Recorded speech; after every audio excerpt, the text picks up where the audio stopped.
اعوذ باللہ من الشیطان الرجیم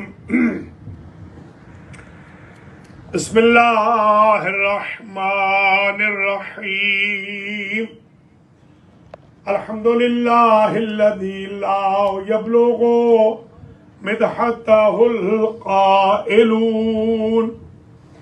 ولا يحصي نعماءه العادون ولا يوديه حقه المجتهدون الذي لا يدركه بعد الهمم ولا يناله غوص الفتن الذي ليس لصفته حد محدود ولا نعت موجود ولا وقت معدود ولا أجل ممدود فطر الخلائق بقدرته ونشر الرياح برحمته وبتد بالصخور ميدان أرضه أول الدين معرفة الجبار الصلاة والسلام على السيد المكي المدني العربي القرشي الهاشمي الأبطاحي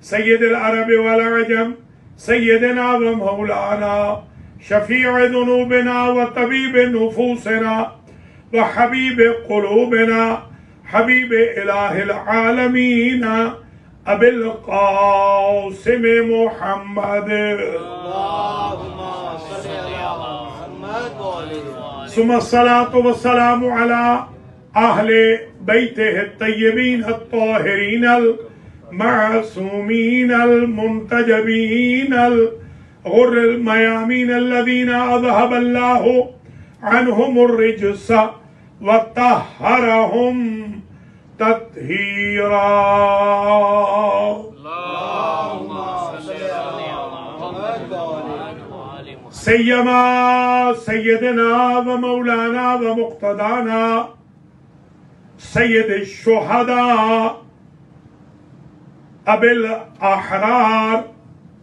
ابن سيد الأبرار الحسين بن علي وسائر شهداء كربلاء ولا سيما إمام زماننا هذا روحي وأرواح العالمين لتراب مقدمه الفداء عجل الله تعالى فرجه الشريف اللهم صل على محمد وعلى واللعنة الدائمة الباقية الوافرة الكثيرة التامة المتواترة المتوالية على أعدائهم وظالميهم وقاتليهم وغاصبي حقوقهم ومنكري فضائلهم من الآن إلى لقاء يوم الدين أما بعد فقد قال الله سبحانه وتعالى في القرآن المجيد والفرقان الحميد والمصحف الكريم والكتاب العظيم وقوله الحق وهو أصدق القائلين بسم الله الرحمن الرحيم وجعلنا لهم لسانا صدق عليا صلوات اللهم صل على محمد وعلى قابل قدر سادات کرام مؤمنین و مؤمنات زینبیہ سنٹر ارونگٹن نیو جرسی میں 1444 ہجری کے عشرہ محرم الحرام کی آج پہلی مجلس عزا ہے۔ سب سے پہلے تو میں شکر گزار ہوں زینبیہ کی انتظامیہ کا، خاص طور پہ بانی زینبیہ جناب نواب آغا مصری صاحب اور مسز نواب آغا مصری صاحبہ اور تمام بھائی بہنوں کا جنہوں نے مجھے عزت بخشی کہ میں ٹوٹے پھوٹے الفاظ امام حسین علیہ السلام کے ذکر پاک کے اس امام بارگاہ سے آپ سب کی خدمات عالیہ میں پیش کروں۔ دعا گو ہوں اللہ تعالیٰ نواب آغا صاحب کو اور مینا باجی کو صحت کلی عطا فرمائے، انتظامیہ کو بھی اللہ صحت کلی کے ساتھ توفیق خیر مرحمت فرمائے۔ تمام حضار محترم جو دور نزدیک سے تشریف لائے ہیں یا لا رہے ہیں، اللہ تعالیٰ آپ سب کو، ہم سب کو اجر و جزا دے، آپ کے مرحومین کی مغفرت ہو، اور یہ ذکر پاک تا قیام قیامت انشاءاللہ جاری ہو ساری رہے۔ حضرات و خواتین، تقریباً اس مجلس کا دورانیہ 40 منٹ ہوگا، اور کل سے انشاءاللہ ذرا حاضری میں اور پہلے آئیں گے۔ آج تھوڑا سا اندازہ نہیں تھا وقت کا بھی اور ٹریفک کا بھی۔ کل انشاءاللہ ٹھیک 6:30 بجے آپ کی خدمت میں یہاں موجود ہوں گے، تو جیسے 7, 7:05, 7:10 تک بھی اگر ممبر دے دیا جائے تو انشاءاللہ 8 سے پہلے ختم کر کے پھر یہاں سے روانہ ہوں گے۔ اور آپ نے بھی اور امام بارگاہوں میں تشریف لے جانا ہے، تو ہم نہیں چاہتے کہ یہ وقت کہیں اور معارض ہو، اور یہی اس کی بیوٹی ہے کہ یہ ٹائم ایسا ہے، اللہ کے فضل و کرم سے اس میں تمام حضرات و خواتین شرکت فرما سکتے ہیں۔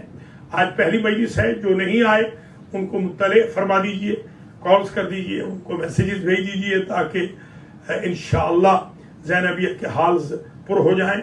اللہ کے فضل و کرم سے نیچے بھی بیٹھ سکتے ہیں لوگ، اوپر بھی بیٹھ سکتے ہیں۔ تو آئیے آج ٹاپک شروع کرتے ہیں۔ میں نے یہ طے کیا اس سال زینبیہ میں 10 مجالس سے جو ہم خطاب کریں گے بعنوان، اس عنوان کو ہم رکھیں گے الخصائص العلویہ۔ ان مجالس میں ہم مولا کائنات، امیر المؤمنین، امام المتقین، سر اللہ فی العالمین، کعبہ دین حضرت امام علی ابن ابی طالب سلام اللہ علیہ کہ وہ خاصے بیان کریں گے کہ جو مولا علی میں تو ہیں، کسی اور میں نہیں، وہ ہم خاص سے گنوائیں گے۔ خاص میں اور خاصے میں ایک فرق ہے، یہ منطق کی اور فلسفے کی اصطلاح ہے۔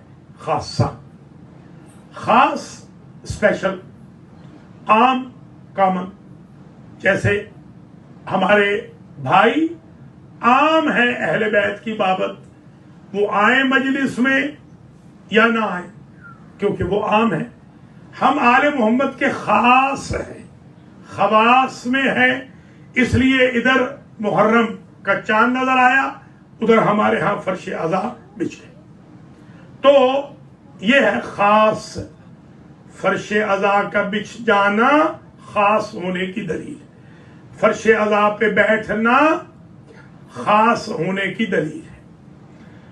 ایک شے ہے عامہ اور خاصہ، خاص میں اور خاصہ میں فرق یہ ہوتا ہے، خاصہ کی جمع ہے خصائص، الف لام آتا ہے تو وہ پرٹیکولائز کرتا ہے۔ خاص وہ ہے جو ایک میں بھی ہو اور کچھ اوروں میں بھی ہو، خاصہ وہ ہوتا ہے جو ایک میں ہو ہر ایک میں نہ ہو۔ ہم اس مجلس میں ان 10 روز میں خواص نہیں گن رہے علی کے، وہ بہت ہم نے سنے پڑے ہیں، ہم خاصے گنیں گے جو صرف علی میں ہے، نہ کسی نبی میں ہے، نہ کسی امام میں ہے، نہ کسی معصوم میں ہے، نہ بشر میں ہے، نہ فرشتے میں، صرف علی۔ الخاصۃ الاولی، پہلا خاصہ، شروع ہو گئی مجلس۔ پہلا خاصہ یہ ہے کہ علی ولد فی الحرم، کوئی بھی خانہ کعبہ میں پیدا نہیں ہوا سوائے مولا کائنات کے۔ یہ اعزاز کسی کو نہ ملا، حتیٰ کہ حضور نے ایک روز فرمایا اوتیت ثلاثا وما اوتیت انا، یا علی کتنے خوش قسمت ہیں آپ کو اللہ نے 3 چیزیں دی ہیں جو ہمیں بھی نہیں دی۔ 3 ایسی چیزیں ہیں، اوتیت سحرا مثلی، یہ بھی خاصہ ہو گیا، یہ دوسرا خاصہ ہو گیا، یا علی آپ کو مجھ جیسا خسر ملا ہے، مجھے ایسا نہیں ملا۔ آپ کتنے خوش قسمت ہیں کہ رحمت للعالمین خاتم الانبیاء والمرسلین سید الانبیاء والمرسلین شافع یوم جزا افضل کونین آپ کا فادر اللہ ہے. مجھے ایسا نہیں ملا.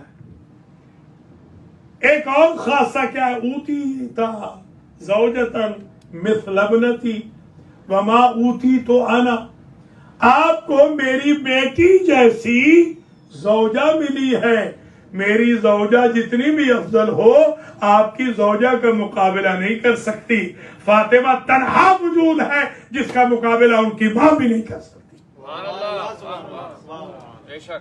یہ دوسری چیز. تیسری اوتیتا ابنائک.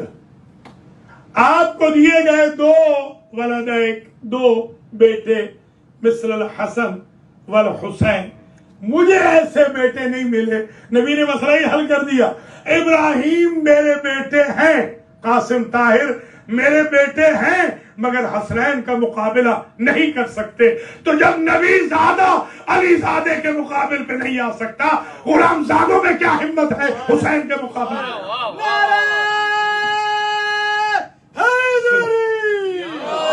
محمد آل محمد صلوات. الخاصۃ الاولی ولادت مولا کائنات خانہ کعبہ میں. یہ ہے پہلا خاصہ. یہ اعزاز کسی نبی کو بھی نہ ملا. دوسرا خاصہ رحمت للعالمین کا خسر معظم ہونا. یہ اعزاز تو خود رحمت للعالمین کو نہ ملا. سیدۃ النساء العالمین کا زوجہ ہونا. یہ اعزاز تو کائنات کے سب سے افضل پیغمبر کو بھی نہ ملا. حسن و حسین کا فرزندان علی ہونا. یہ چار خاصے آپ ذہن میں رکھ لیں. آئیے ذرا تھوڑی سی گفتگو مولود حرم کے بارے میں یہ کریں کہ آپ یہ بتائیں کہ اگر علی اپنے گھر میں پیدا ہوتے تو کیا افضلیت میں کوئی کمی آ جاتی؟ ایمان سے بتائیے کہ علی اپ گریڈ ہوئے ہیں کعبے کی وجہ سے یا کعبہ اپ گریڈ ہوا ہے علی کی وجہ سے؟ کعبہ اپ گریڈ ہوا ہے، علی اپ گریڈ نہیں ہوئے ہیں. علی ابو طالب کے گھر میں ہوتے تو بھی علی تھے، اللہ کے گھر میں آئے ہیں تو بھی علی ہے. علی کے بڑے بھائی حضور جو اپنے ہاں پیدا ہوئے ہیں، بنی ہاشم کے ہاں پیدا ہوئے ہیں، وہ آبائی گھر میں، کیا ان کے فضل میں کوئی کمی آ گئی؟ سوال ہی پیدا نہیں ہوتا. تو پھر اللہ نے کیوں پیدا کرایا علی کو خانہ کعبہ میں؟ اس کی کچھ توجیحات ہیں، ذرا آج سن لیجیے. پہلی توجیح تو یہ ہے کہ کفو، جسے ہمارے اہل لکھنؤ کہتے ہیں کفو، کفو ضروری ہوتا ہے. کفو ضروری ہوتا ہے شادی کے لیے. اللہ نے اس لیے بھی اہتمام کر دیا علی کی ولادت کا کعبے میں کہ کل جب کف کی بات آئے تو لوگ کہیں گے دلہن محمد الرسول اللہ کے گھر سے ہے، تو دولہا والے کہہ سکے دولہا بھی تو اللہ کے گھر سے ہے. یہ توجیہ ہے، یہ وجہ تھی ایک جس وجہ سے مولا علی کو پیدا کرایا. دوسری وجہ یہ ہے حل جزاء الاحسان الا الاحسان. قرآن مجید نے جب نبی کا تعارف کرایا تو نبی کریم کے بارے میں کہا کہ انا ارسلنا، ہم نے اپنے نبی کو بھیجا ہے، شاہدن، انا ارسلنا کا شاہدن ومبشرا ونذیرا وداعیا الی اللہ باذنہ وسراجا منیرا. ہمارے حبیب ہیں سراج منیر. منیر میں اور منور میں فرق ہے. آپ کے یہاں دونوں نام ہوتے ہیں. منور اسے کہتے ہیں جو نور لے، منیر اسے کہتے ہیں جو نور دے. امت ہے منور، حضور ہے منیر. امت خیرات نور لیتی ہے، میرا مولا رسول خیرات مانگتا ہے. تو سرکار ہے منیر اور سراج منیر.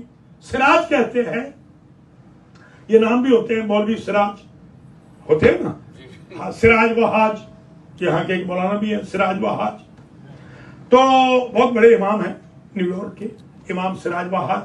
تو ایک دن مجھ سے کہنے لگے مینا میں کہ حضرت صاحب آپ کو میرے نام کے معنی پتہ ہے؟ میں نے کہا بالکل پتہ ہے. سراج و حاج وہ ہوتا ہے جو شعلے پھینکنے والا ہو, سورج کو کہتے ہیں نا سراج و حاج, تو جو شعلے پھینکتا رہے اس کو کہتے ہیں سراج و حاج. سراج و حاج شعلے پھینکنے والا.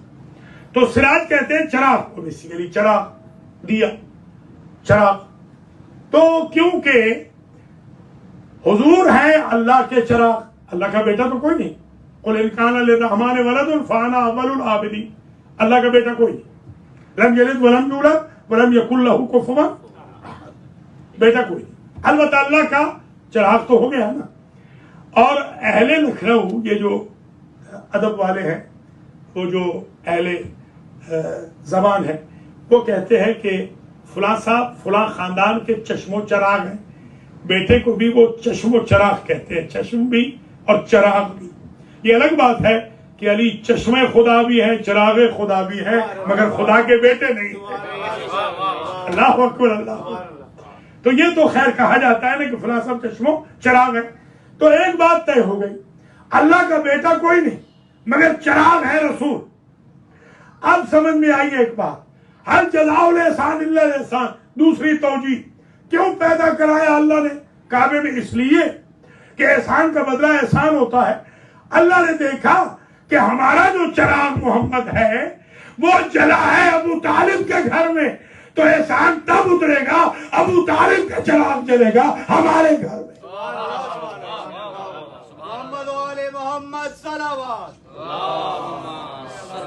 یہ دوسری توجیہ آ گئی کہ کیوں خانہ کعبہ میں پیدا ہوئی. تیسری توجیہ یہ ہے کہ مسلمان کے گھر میں پیدا ہو بچہ تو بھی مسلمان, ہندو کے گھر میں ہو تو بھی مسلمان, بت پرست کے گھر میں جو بچہ پیدا ہوتا ہے وہ مسلمان ہوتا ہے, بت خانے میں جو بچہ پیدا ہو جائے وہ مسلمان ہے. تو یہی تو بتانا تھا کہ عقل کے اندھو, جب بت خانوں میں پیدا ہونے والے بچے مسلمان ہوتے ہیں تو جو بیت اللہ میں پیدا ہوا ہے اس کے بارے میں کس منہ سے پوچھ رہے ہو کہ کلمہ کب پڑھا تھا, مسلمان کب ہوا تھا؟ یہ ضروری تھی توجیہ, یہ بتانا ضروری تھا. چوتھی توجیہ یہ سمجھ میں آتی ہے کہ اللہ کی ذات نے حضرت علی علیہ السلام کو جو خانہ کعبہ میں پیدا کرایا, انما یرید اللہ آئے گی مدینہ میں, علی پیدا ہو رہے ہیں مکے میں, تاکہ پتہ چل جائے کہ یہ ذوات مقدسہ اپنی طہارت کے لیے آیتوں کے محتاج نہیں ہوتے ہیں. آیتیں ان کی فضیلت بیان کرنے آتی ہیں, اعطائے طہارت کے لیے نہیں آتی. اللہ اکبر, اللہ. تو اب ذرا ملاحظہ فرماتے چلے گا, یہ بھی ایک توجیہ ہو گئی. پانچویں توجیہ یہ سمجھ میں آتی ہے کہ کعبہ بنا ہوا تھا بت خانہ, اور خدا فرما چکا ہے فَإِذَا سَمِعْتُهُ وَنَفَخْتُ فِيهِ مِن رُوحِي فَقَعُوا لَهُ ساجدین. جب میں مجسمہ آدم میں روح پھونک دوں تو اے فرشتوں تم سجدے میں گر جانا, ساجدین بن جانا. تو پتہ چلا سجدہ مٹی کا نہیں ہے. جب تک مٹی ہے آدم سجدہ نہ کرنا, جب میری نسبت آ جائے تو سجدہ کرنا. تو سجدہ نسبت خدا کو ہے. یہی سمجھانا تھا, جو شے مٹی کی بنی ہوتی ہے ادھر سجدہ نہیں ہوتا. تب تک آدم سجدے کے قابل نہ تھے جب تک نسبت خدا نہیں آئی, روح نہیں آئی. تب تک کعبہ بھی بت خانہ بنا رہا جب تک علی نہیں آئی. محمد وآل محمد صلوات.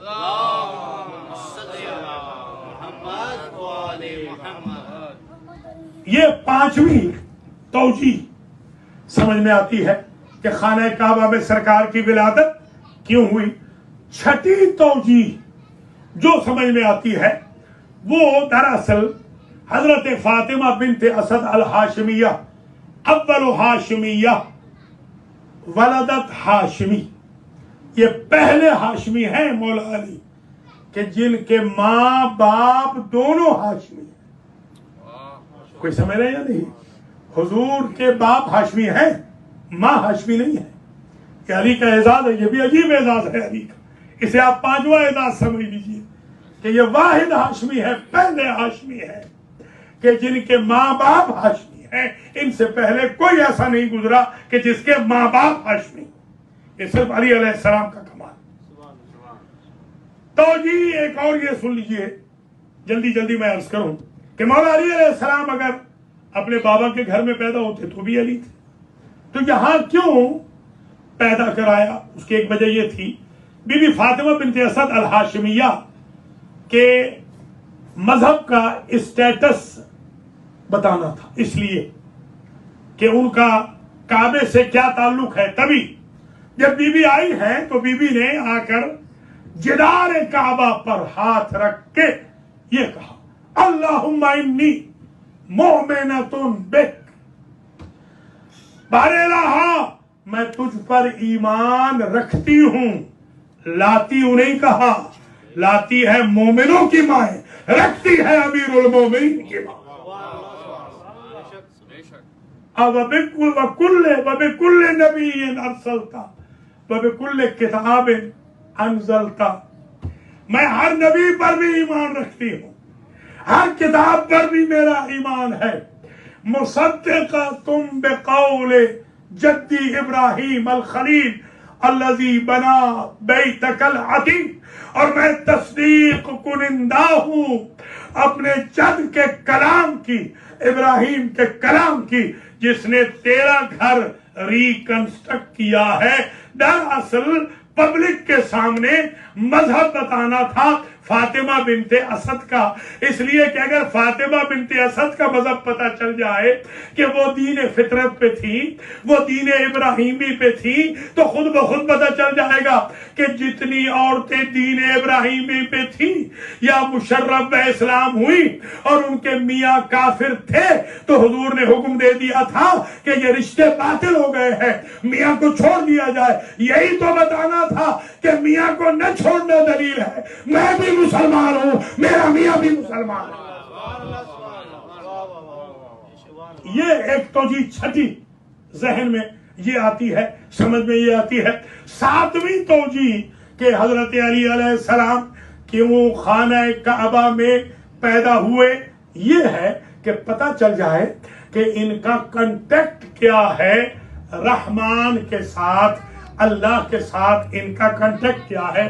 تبھی تو ایک ملا اسماعیل ہے حنفی، انہوں نے تفسیر روح البیان میں ایک بات لکھی ہے، اور وہ لکھتے ہیں، میں ان کی ایک بات نہیں مانتا، ایک مانتا ہوں، بتا دیتا ہوں۔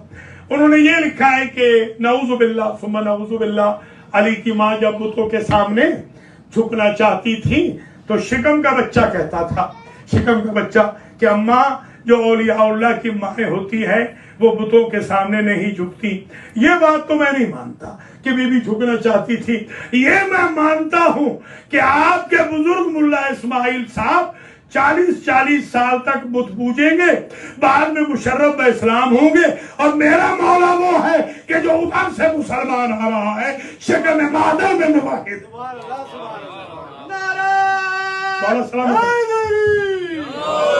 محمد و آل محمد صلوات۔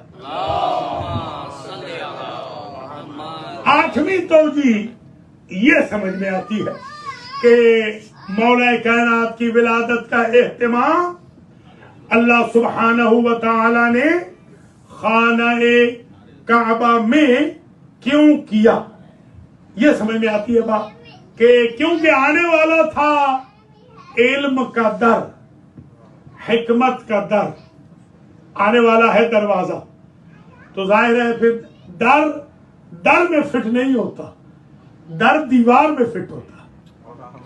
اب توجہ سمجھ میں آ گئی کہ یہ دیوار کیوں بنی تھی، اسی لیے نیا در بنایا اور شق کیا، یہ قاف دو نقطہ، شق کیا دیوار کعبہ کو اللہ نے، تاکہ جو مخالف ہیں ان کے شک دور ہو جائے، وہ کاف کش والی، شک کرنے کا مطلب یہ تھا دیوار کو شک کر دیا کہ ان کے شک ختم ہو جائیں، اور در دیوار میں در آیا. در میں فٹ نہیں ہوتا، در دیوار میں فٹ ہوتا ہے. اس توجیہ میں ایک بات اور بھی سمجھ میں آ گئی. اگر روٹین ویسے آتے، اگر روٹین ویسے بی بی فاطمہ بنت اسد الہاشمیہ سلام اللہ علیہا تشریف لاتی تو لوگ کہہ سکتے تھے کہ ان کا میاں متولی ہے، کنجی بردار ہے. اب دیکھیے زینبیہ کی چابی جن صاحب کے پاس ہے وہ کھول سکیں گے، میں نہیں کھول سکوں گا. اگر میں 6 بجے آ جاؤں تو میں باہر بیٹھا رہوں گا، اس لیے کہ چابی نہیں ہے. جس کے پاس چابی ہوتی ہے وہ کھول سکتا ہے. تو لوگ کہہ سکتے تھے کنجی بردار تھے، صاحب مفتاح تھے، متولی تھے کعبے کے، اپنی اہلیہ کے لیے دروازہ کھول لیا ہوگا. یہ جو الگ سے در بنایا اس میں 2 باتیں سمجھا دی. ایک تو یہ علی آنے کے لیے کسی روٹین کے دروازے کے محتاج نہیں ہے، تبھی تو دروازہ کھولے نہ کھولے ڈیمانڈ ہو تو علی سینے میں در آتے ہیں. اللہ اکبر، اللہ اکبر. اور پھر یہ بھی بات سمجھ میں آ گئی کہ دروازہ اللہ نے کھلوایا ہے، اللہ نے نیا دروازہ بنایا ہے، تاکہ کوئی یہ نہ کہے کہ متولی نے دروازہ کھولا ہے. ولادت کا اہتمام متولی نہیں کر رہا، اللہ کر رہا ہے. تبھی تو اگر کوئی خاتون ہو، اور آج کل تو خیر ظاہر ہے کہ بچے ہاسپٹلز میں پیدا ہوتے ہیں. ہم جب پیدا ہوئے تھے ہم تو گھروں میں پیدا ہوئے تھے. اگر کسی معظمہ کو وضع حمل کی شکایت ہو اور وہ جائے ہاسپٹل میں اور دیکھے کہ ہاسپٹل کی دیوار کریک ہو رہی ہے تو آپ یہ بتائیے وہ پیچھے ہٹے گی یا آگے جائے گی؟ یہی اس بات کی دلیل ہے کہ بی بی بھی جانتی تھی کہ اہتمام ادھر سے ہے. یہ کریک نہیں ہو رہی ہے، یہ بلایا جا رہا ہے، ڈیمانڈ پہ سپلائی دی جا رہی ہے.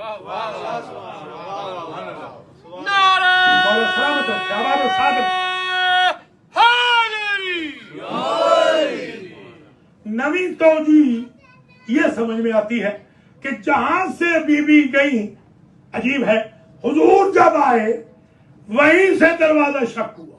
یہ عجیب ہے، حضور بھی روٹین سے نہیں گئے، جہاں سے گئی وہیں سے نکلی، تاکہ اختیار کا پتہ چل جائے کہ علی کی ماں کا اختیار کتنا ہے، کہ آنے میں بھی محتاج نہیں تھی، جانے میں بھی محتاج نہیں ہے. اس لیے کہ ولی آ رہے ہیں، علی آ رہے ہیں، اللہ کے ولی آ رہے ہیں.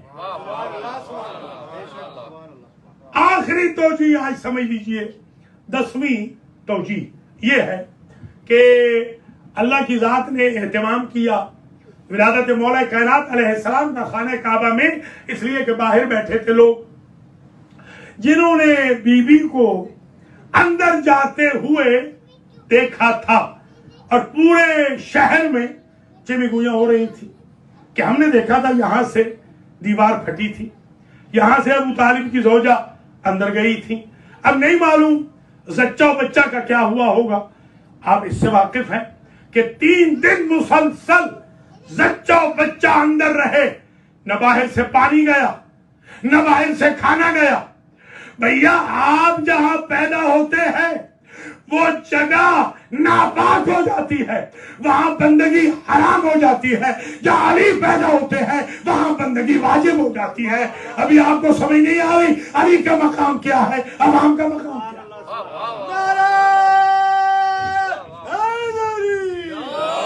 محمد آل محمد صلوات.